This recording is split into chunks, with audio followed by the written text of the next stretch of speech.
கற்றது உலகளவாகவும் கல்லாதது கைமண் அளவாகவும் இருக்கட்டும். Hello everyone, எல்லாரும் எப்படி இருக்கீங்க? நல்லா இருக்கீங்களா? இனி நம்ம பேசுகிற டாபிக் என்ன அப்படின்னு பார்த்தீங்கன்னா, அண்ணா யூனிவர்சிட்டியில் நடந்துட்டு இருக்கிற அந்த பிரச்சனை. அந்த பிரச்சனைக்கு பின்னாடி என்ன இருக்கு அப்படிங்கிற ஒரு விஷயம் ஒரு பக்கம் பார்க்க போறோம். இந்த சமூகம் அந்த பிரச்சனையை எந்த மாதிரி கையாள்கிறது அப்படிங்கிற ஒரு விஷயத்தை வந்து பார்க்க போறோம்.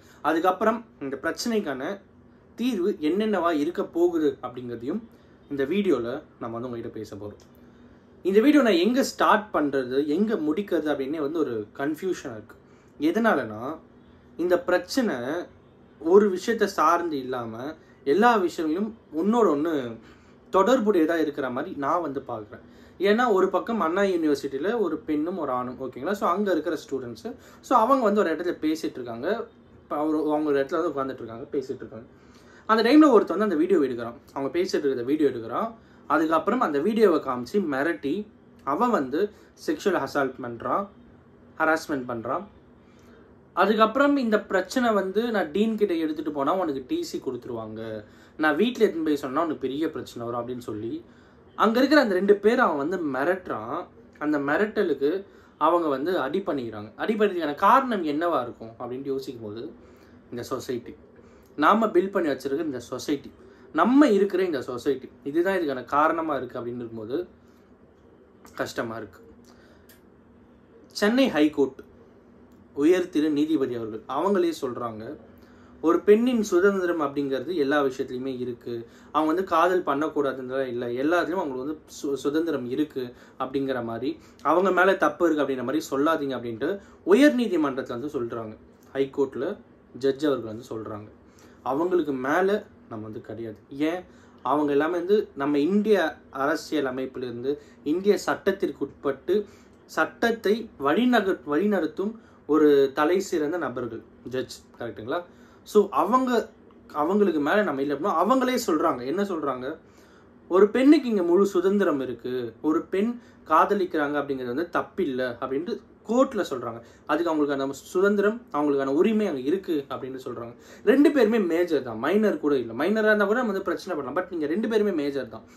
இந்த பிரச்சனை இங்கே இந்த மாதிரி ஒரு வடிவத்தில் மட்டும் இருக்குது அப்படின்னு இருக்கும்போது, இந்த பிரச்சனையை மட்டும் நம்ம பார்க்குறோம். ஓகே, இந்த பிரச்சனையில் இந்த மாதிரி ஒரு விஷயம் இருக்குது, இந்த விஷயத்துக்கு இதில் பாதிக்கப்பட்ட நபர் வந்து அந்த பெண்ணும் அந்த ஆணும் இருக்காங்க. சரி, ஓகே, அந்த பெண்ணும் அந்த ஆணும் மட்டும்தான் பாதிக்கப்பட்டிருக்காங்களா அப்படின்னு கேட்டால் கிடையாது. என்ன கௌதம் சொல்கிற, புதுசாக இருக்குது அப்படின்னு கேட்டிங்கன்னா, ஆமாம், அவங்க மட்டும் அங்கே பாதிக்கப்படல. அந்த மாதிரி ஒரு இடத்துலையும் ஒரு ஆணும் ஒரு பெண்ணும் இங்கே பாதிக்கப்பட்டுட்டு தான் இருக்காங்க. அதுக்கான சொசைட்டி இங்கே தான் இருக்குது. அந்த சொசைட்டியில் நம்ம வந்து வாழ்ந்துகிட்டே இருக்கோம் அப்படிங்கிறது தான் வந்து கவலையான ஒரு விஷயமா இருக்குது. இதை தான் நம்ம மாற்றணும் அப்படின்னு நம்ம வந்து ட்ரை பண்ணணும். உடனே சொல்லுவாங்க, இது வந்து ஒரு புது அஜெண்டாவாக எடுத்துகிட்டு வராங்க, இந்த மாதிரி பேசுகிறத நார்மலைஸ் பண்ணுறாங்க அப்படின்ட்டு. கிடையாது, இதெல்லாம் நார்மலைஸிங்கே கிடையாது. இதெல்லாம் ஆல்ரெடி இருக்கிற விஷயங்கள் தான். உங்களை எத்தனை பேருக்கு தெரியும், அந்த காலத்துலலாம் இப்போலாம் சொல்லுவாங்களே, இந்த கோயிலுக்கு போயிட்டு வா கல்யாணம் நடக்கும், இந்த கோயிலுக்கு போயிட்டு வா கல்யாணம் நடக்கும் அப்படின்னு எதனால சொல்கிறாங்க? இதுக்கு பின்னாடி இருக்கிற விஷயங்கள் என்னன்ட்டு எத்தனை பேர் யோசிச்சிருக்கீங்கன்னு எனக்கு தெரியல. பட் ஆனால் ஒரு விஷயம் இருக்குது, அது என்ன அப்படிங்கிறத நான் உங்களுக்கு சொல்கிறேன். ரீசெண்டாக ஒரு ஆர்டிக்கல் படித்தேன். அந்த ஆர்டிக்கல் என்ன இருந்தது அப்படின்னா, அந்த காலத்தில், இந்த சோழர்கள் வாழ்ந்த காலத்தில், அப்புறம் சேர சோழர்கள் வாழ்ந்த காலத்தில், அந்த மாதிரியான காலத்தில் ராணிகள்லாம் இருக்காங்க, மகாராணிகள், ஒரு அரண்மனையுடைய பட்டத்தரசிகள், ராணிகள்லாம் இருக்காங்கல்ல. ஸோ அவங்களுக்கு வந்து திருமணம் மேலே ஈடுபாடு இருக்காது. அவங்க வந்து போர் நோக்கத்தோடவே இருப்பாங்க. அவங்க வந்து நாட்டு மேலே மிகப்பெரிய பற்று கொண்டு போர் அப்படிங்கிற நாட்டுக்கான சிந்தனையில மட்டுமே இருப்பாங்க. அப்படிங்கிறதுக்காக அவங்களுக்கு திருமணம் மேலே ஒரு இன்ட்ரெஸ்டே இருக்காது. அப்படிங்கிறது அந்த காலத்தில் நிறைய ராணிகள் அது மாதிரி இருந்திருக்காங்க. நம்ம சொல்லலாம் வேலு நாச்சியார் அவர்கள், இப்போது ரீசெண்டாக வேலு நாச்சியார் அவர்கள். ஸோ இந்த மாதிரி பல ஆயிரம் வருஷத்தில் தமிழ்நாட்டிலேயே இந்த மாதிரி தலை சிறந்த அரசிகள் இங்கே இருந்திருக்காங்க, கரெக்டுங்களா?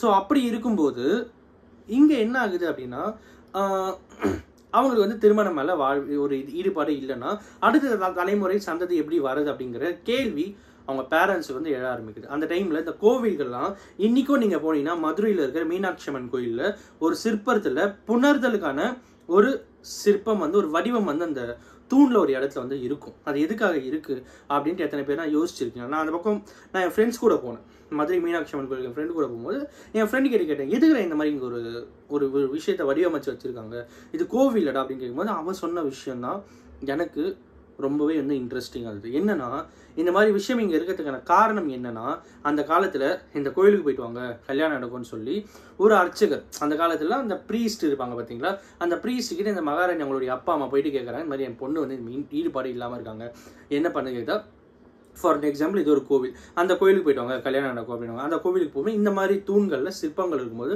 அவங்க அதை பார்க்கும்போது அவங்களுக்குள்ள ஒரு சில மாற்றங்கள் வரதுக்கான வாய்ப்புகள் இருக்கும். ஒரு ஜஸ்ட் ட்ரை தானே அப்படிங்கிற மாதிரி இருக்கிறதுக்காக தான் அந்த மாதிரி சிற்பங்கள் அன்னைக்கு வடிவமைச்சு வச்சிருப்பாங்க அப்படிங்கிறது என் ஃப்ரெண்டு சொல்லி எனக்கு தெரிஞ்சிது. ஸோ எந்த அளவுக்கு உண்மை அப்படிங்கிறது இருந்தாலும் இது ஒரு ரீசனபிளாக ஒரு பாயிண்ட் இருக்குது, கரெக்டுங்களா?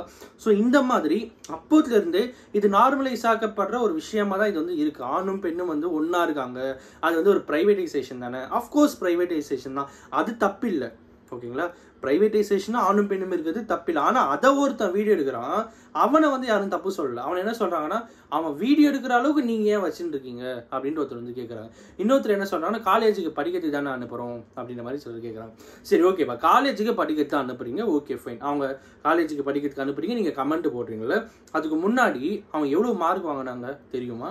தெரியாது. அவங்க என்ன கிரேடில் மார்க், எப்படி படிக்கிறாங்க, படிக்கிற பசங்களா இல்லையான்னு கேட்டிங்கன்னா தெரியாது. ஏன் அப்போ படிக்கிற பசங்க பண்ணலாமா, படிக்காத பசங்க பண்ணக்கூடாதுங்கிற? இல்லை, அப்படிலாம் கிடையாது. அவர் போட்ட கமெண்ட்டுக்காக நான் சொல்கிறேன். அப்போ படிக்கிற பசங்க பண்ணலாமா? இல்லை. இப்போ படிக்காத பசங்க பண்ணக்கூடாதா? இல்லை. இது வந்து ஒரு நார்மலைஸாக இருக்கிற ஒரு விஷயமா இருக்கணும் தான் நான் நினைக்கிறேன். நார்மலைஸ் இந்த சென்ஸ், ஒரு ப்ரைவேட்டாக ஒரு 2 பேர் இருக்காங்க அப்படின்னா அதை ஒருத்தன் வீடியோ எடுக்கிறான், அது தப்பு இல்லையா?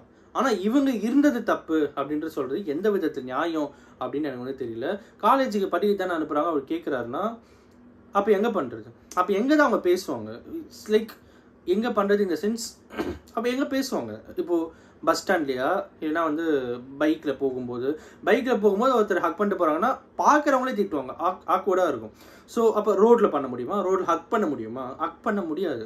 இப்போ ஒரு பஸ் ஸ்டாண்ட்லேயோ, தேட்டர்லேயோ, கோவிலையோ, இதெல்லாம் அங்கே இவங்க ஒருத்தர் கைப்பிடிச்சி பேசுகிற விஷயங்கள்லாம் வந்து அந்த இடத்துல பண்ண முடியுமா அப்படின்னு கேட்டிங்கன்னா, சாரி, எமோஷன் ஆகிட்டு இருக்கு. ஏன் இது இந்த அளவுக்கு நம்ம இஷ்யூவாக எடுத்துகிட்டு போகணும் அப்படின்னு சொல்லிட்டு எனக்கு தெரியல. பிகாஸ் இது வந்து அது அவங்களுக்கான ஒரு ப்ரைவசி. அந்த ப்ரைவசியில் ஒருத்தர் போயிட்டு கொஷின் பண்ணிக்கிட்டே இருக்கிறது, அது அவங்களுக்கு எந்த அளவுக்கு ட்ரிகர் பண்ணால், அது அவங்களுக்கு எந்த அளவுக்கு பாதிக்கப்படுத்தும் அப்படின்னு சொல்லி ஏன் புரிஞ்சிக்க மாட்டேங்கிறோம் அப்படின்னு சொல்லிட்டு எனக்கு தெரியல. இந்த வீடியோவில் நான் வந்து அவங்க என்ன பண்ணாங்க, அதுக்கப்புறம் இவன் என்ன பண்ணான் அப்படிங்கிற விஷயம்லாம் நான் பேசணுன்ட்டு இன்ட்ரெஸ்டே இல்லை. இங்கே இருக்கிற ஒரே ஒரு பாயிண்ட் வந்து ஏன் அந்த மாதிரி நடக்குது அப்படிங்கிற ஒரு விஷயம் தான். அண்ட் அஃப்கோர்ஸ் எல்லாத்துக்கும் மேலே இட்ஸ் லைக் அது அவங்களோட ப்ரைவசி. அந்த ப்ரைவசியில் நம்ம போயிட்டு நீங்கள் இப்படி பண்ணிடலாமா, நீங்கள் ஏன் இப்படிலாம் பண்ணிகிட்டு இருக்கீங்க, அங்கே போகிறது இதுதான் போகிறீங்களான்ட்டு ஏகப்பட்ட கமெண்ட்ஸு அவங்களுக்கு அகெயின்ஸ்டாக இருக்குது. எவ்வளோ ஒருத்தன் வீடியோ எடுக்கிறான், அதை யாருமே வந்து பேச மாட்டேங்கிறோம். ஆனால் ஓகே ஃபைன், சரி, இந்த பிரச்சனை இங்கே மட்டும்தான் இருக்கான்னு கேட்டிங்கன்னா டெஃபினட்டாக இல்லை. இந்த பிரச்சனை இந்த மாதிரி வடிவத்தில் மட்டும்தான் இருக்கான்னு கேட்டிங்கன்னா டெஃபினட்டாக இல்லை. இந்த பிரச்சனை ஏகப்பட்ட வடிவத்தில் இருக்குது. இந்த பிரச்சனை ஏகப்பட்ட விஷயங்கள் இருக்குதுன்னு சொல்லலாம். இன்னொரு எக்ஸாம்பிள், வெஸ்ட் பெங்காலில் அந்த டாக்டருடைய கேஸ் ஒன்று நடந்துட்டுருக்கு, கரெக்டுங்களா? ஸோ அங்கேயும் அந்த பிரச்சனை வரும்போது ஒரு சிலர் கமெண்ட்ஸ் எப்படி இருந்தது, இட் இஸ் லைக் அந்த நேரத்தில் அந்த டாக்டருக்கு அந்த இடத்துல என்ன வேலை அப்படின்னு ஒருத்தர். அவங்க டாக்டர், அவங்க எங்கன்னா அவங்க அவங்க அவங்க ஒர்க் பண்ணுற பிளேஸில் தனியாக போகிற ஒரு லேடி, ஓகேங்களா, அவங்களுக்கு இந்த பிரச்சனை நடந்திருக்கு, அதை பற்றி யாரும் பேசலை. அந்த நேரத்தில் ஒருத்தன் கமெண்ட் எப்படி இருக்குன்னா, அந்த டாக்டருக்கு அந்த இடத்துல என்ன வேலை அப்படின்னு சொல்லி ஒருத்தன் கேட்குறான். எந்த அளவுக்கு நம்ம சொசைட்டியில் வாழ்ந்துட்டுருக்கோம், எந்த மாதிரி ஒரு சொசைட்டியில் வாழ்ந்துட்டுருக்கோம், நம்ம இந்த சொசைட்டிலேருந்து ஃப்யூச்சருக்கு நம்மளுடைய சில்ட்ரனுக்கு எந்த சொசைட்டியை கொடுக்க போகிறோம் அப்படின்னு நினைக்கும் போதே பயமாக இருக்குது. ஒரு நார்மலைஸ் அப்படிங்கிறது ஒரு பக்கம் இருக்கட்டும், ஒரு ப்ரைவேடைசேஷன் அப்படிங்கிறது ஒரு பக்கம் இருக்குது. ப்ரைவசி, அது வந்து அவங்களோட ப்ரைவசி. அந்த ப்ரைவசியில் போயிட்டு நம்ம வந்து ட்ரிகர் பண்ணுறது அப்படிங்கிறது ரொம்ப ரொம்ப தப்பான விஷயம் அப்படின்ட்டு நான் பர்சனலாக பார்க்குறேன். அவங்க எதுனா பண்ணின்னு போட்டோம், அது வந்து அவங்க 2 பேர் ஃபேமிலிக்கான ஒரு பிரச்சனை. அவங்க 2 பேர் வந்து அதை டிசைட் பண்ணி, இன்ஃபேக்ட் அவங்களோட ஃபேமிலிக்குமே அது வந்து ரைட்ஸ் இல்லை.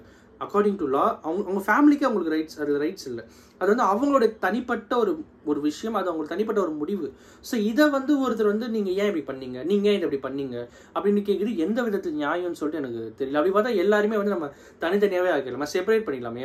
மென்ஸ் ஃபுல்லாக ஒரு பக்கம், விமென் ஃபுல்லாக ஒரு பக்கம், இவங்க எல்லாருமே வந்து இவங்களுக்குன்னு ஒரு டோட்டல் தமிழ்நாடையோ இந்தியாவே அப்படியே டிவைட் பை 2 போட்டு இந்த பக்கம் ஃபுல்லாக மென் மட்டும் தான் இருக்கணும், இந்த பக்கம் ஃபுல்லாக விமன் மட்டும் தான் இருக்கணும். ஸோ யாருமே வந்து ஒருத்தருக்கு இது பண்ணிக்கூடாது, இது மென்னுக்கான ஊர், இது விமனுக்கான ஊர், இங்கே எல்லாமே விமன்ஸ் மட்டும் தான் இருப்பாங்க, மென் இது வச்சுட்டு போயிடலாமே, ஏன் அந்த மாதிரி நம்ம வைக்க மாட்டேங்கிறோம்? ஒருத்தருக்கு ஒருத்தர் இந்த சொசைட்டியில் புரிதலோட வாழணும். அவங்களுடைய தைரியமும் ஒரு பக்கம் வந்து நம்ம ரெஸ்பெக்ட் பண்ணணும், நமக்கான ரெஸ்பான்சிபிலிட்டி அவங்க ஒரு பக்கம் ரெஸ்பெக்ட் பண்ணணும், நமக்கான எல்லா விஷயங்களையுமே வந்து ஒரு விமன் வந்து எந்த அளவுக்கு டேக் கேர் பண்ணுவாங்க, அவங்களுடைய இஷ்யூஸ்லேருந்து அவங்களோட விஷயங்கள்லேருந்து எல்லாத்தையும் எந்த அளவுக்கு மென் ஒருத்தர் டேக் கேர் பண்ணுவாங்க, இதெல்லாமே இருக்கிறது தான். இது எல்லாத்தையுமே வந்து பேலன்ஸ் பண்ணுறது தான் ஒரு லைஃப். இந்த லைஃப்பில் தான் ஃபேமிலி இருக்குது, சொசைட்டி இருக்குது, நம்ம கண்ட்ரி இருக்குது. இதை டிபெண்ட் பண்ணி தான் எல்லா விஷயங்களுமே இருக்குது. இட் இஸ் நாட் லைக் இந்த ஒரு விஷயத்தை மட்டும் தான் நம்ம வந்து பார்க்கணும். ஏன் இந்த இடத்துல பண்ணாங்க, ஏன் இது இப்படி பண்ணுறாங்க, அதெல்லாம் கேட்குறத விட்டுட்டு ஒருத்தன் தப்பு பண்ணியிருக்கான்ல, அவனை அரெஸ்ட் பண்ணியிருக்காங்க, எல்லா விஷயம் நடந்துட்டுருக்குல்ல, அதை பற்றி பேசுவோமே. ஏன் அவனு ஓகே, அவனை அரெஸ்ட் பண்ணுறாங்க, அவனுக்கு தண்டனை கிடைக்குது, அதுக்கப்புறம் வந்து தண்டனை கிடைக்கும் இல்லையோ கோர்ட்டில் வந்து கோர்ட்டில் ப்ரொசீடிங்ஸ் போகும், அதுக்கான முடிவு ஒரு பக்கம் வரும், ஓகே ஃபைன், அவ்வளோதான். திருப்பியும் இதே மாதிரி இன்னொரு பிரச்சனை வரும், திருப்பி ஒரு அரெஸ்ட் நடக்கும், அதுக்கப்புறம் பட் சொல்யூஷன் என்ன? பனிஷ்மெண்ட் அப்படிங்கிறது வேற, இங்கே அதுக்கான சொல்யூஷன் அப்படிங்கிறது வேற. ஒரு டைமும் நம்ம வந்து அதுக்கான சொல்யூஷனை தேடி தான் நம்மளோட இந்திய சட்டத்தை வந்து நம்ம அந்த அளவுக்கு ரெனோவேட் பண்ணியிருக்கோம். ஒவ்வொரு டைமும் நம்ம வந்து அந்த பர்டிகுலர் சட்டத்தில் எங்கெங்கெல்லாம் லூப் ஹோல் இருக்கோ அந்த லூப் ஹோலெல்லாம் ஒரு டைமும் ஒரு கேஸால் நம்மளுடைய கவர்மெண்ட், நம்மளுடைய அரசியல் அமைப்பு, நம்மளுடைய சட்டங்கள் எல்லாமே வந்து அந்த அளவுக்கு ஒவ்வொரு டைமும் ஸ்ட்ராங் பண்ணிட்டு தான் வந்துட்டு இருக்கும். இட் இஸ் நாட் லைக் உடனே இன்னொரு கும்பல் இருக்குது, அவங்க என்ன சொல்கிறாங்கன்னா, நம்ம நாட்டில் இருக்கிற சட்டை இப்படி தான்ப்பா, நம்ம நாட்டில் இருக்கிற சட்டை இந்த மாதிரி அப்படின்னு சொல்கிறாங்க. நான் தெரியாமல் தான் கேட்குறேன், நம்ம நாட்டில் மட்டும்தான் தப்பு நடக்குதா? ஏன் மற்ற நாட்டில் தப்பே நடக்கலையா? அதெல்லாம் தாண்டி ஏன் அந்த மாதிரி இருக்குது சொல்லுங்களா பார்ப்போம். எனக்கு தெரியல. அப்போ இருந்த கண்ட்ரிங்கிறது வேறு, இப்போ இருக்கிற கண்ட்ரி வேறு.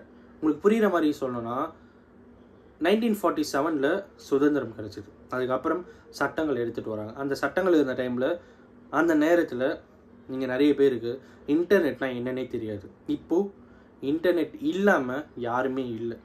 இப்போ இருக்கிற உலகம் வேறு, அப்போ இருந்த உலகம் வேறு.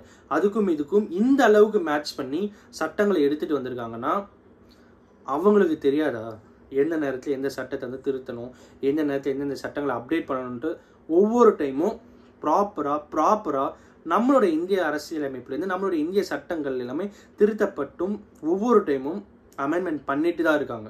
நம்ம அதை பார்க்கறது இல்லை. நம்ம அதை பற்றி ஜஸ்ட் லைக் தட் பிளைண்டாக ஒரு இடத்துல ஒரு குற்றம் நடந்தால் நம்ம சட்டமே அப்படிதான் அப்படின்னு இருக்குது. ஏன் இல்லை எனக்கு தெரியல. உடனே இன்னொரு பக்கம் என்ன சொல்லுவாங்கன்னா, சரி ஓகேப்பா சட்டம் நீங்கள் தான் கரெக்டுன்னு சொல்கிறல, அப்போ ஏன் ஜட்ஜ்மெண்ட் லேட்டாக கிடைக்குதுன்னா, கோர்ட்டில் போயிட்டு நீங்கள் பேசுகிறீங்களே, கோர்ட்டில் ஒரு தடவை போயிட்டு பாருங்கள், அங்கே இருக்கிற ஜட்ஜ்கள் அவர்களுக்கு எந்த அளவுக்கு ரெஸ்பான்சிபிலிட்டி இருக்குது அப்படின்னு சொல்லி, எந்த அளவுக்கு அவங்க அந்த பர்டிகுலர் ஜாபை எந்த அளவுக்கு பியூட்டிஃபுல்லாக பண்ணுறாங்கன்ட்டு நீங்கள் ஒவ்வொரு டைமும் கோர்ட்டில் போய் பாருங்கள், அப்போ தான் உங்களுக்கு தெரியும். உடனே சட்டம் வந்து லேட்டாக செயல்படுது அப்படின்ட்டு ஒரு பக்கம் ஒருத்தர் சொல்லுவாங்க.